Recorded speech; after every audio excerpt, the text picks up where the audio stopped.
I'm Dr. Irene from Dr. Irene's Nutrition Tidbits Pandemic Edition. I'm still being very careful about COVID-19 and trying not to shop outside the home. The other day in the newspaper, there was an article with a recipe for penne with a creamy pumpkin sauce.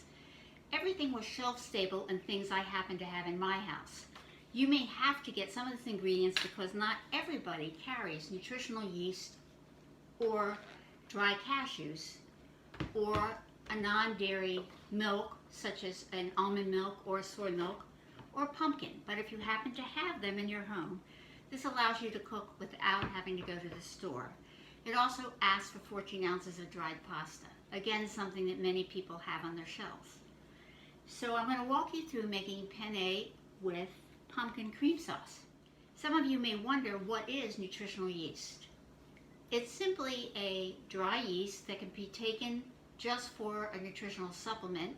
2 tablespoons a day would provide about 60 calories, an amazing 7 grams of protein, and some of the B vitamins, particularly those that might be lacking in the diet of a pure vegan. So some people get in the habit of adding nutritional yeast if they're a vegan. Either way, it gives sort of a nice little bit of a nutty texture to your recipes. Many of you may not have cooked with raw cashews before. They can usually be found in large grocery stores or in health food stores. To cook with raw cashews, you soak them. In this case, the recipe called for 1/4 cup cashews soaked for at least 2 hours. In this case, it's been soaking more than 2 hours, so I will just drain it and it's ready to go.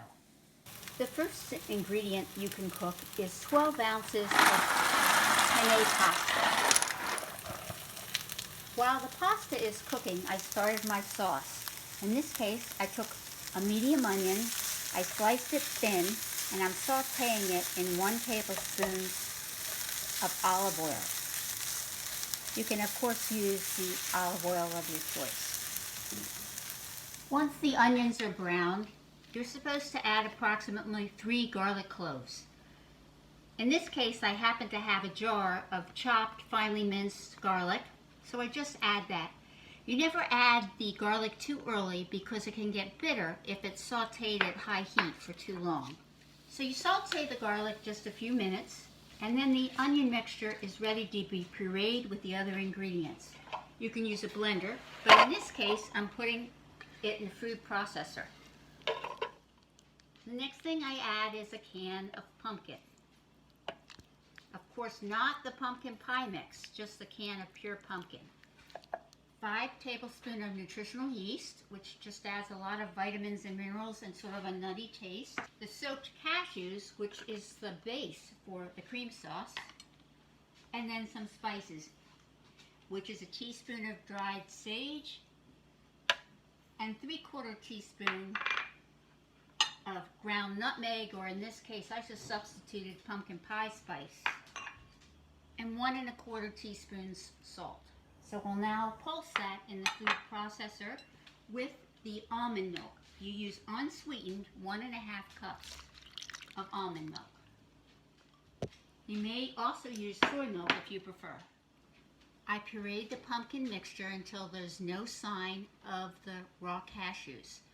One advantage of a blender is that sometimes if you have a very watery mixture, some of the liquid seeps out of the food processor. And yes, I do have a mess all over my counter. Now this pumpkin mix is ready to go over the hot pasta.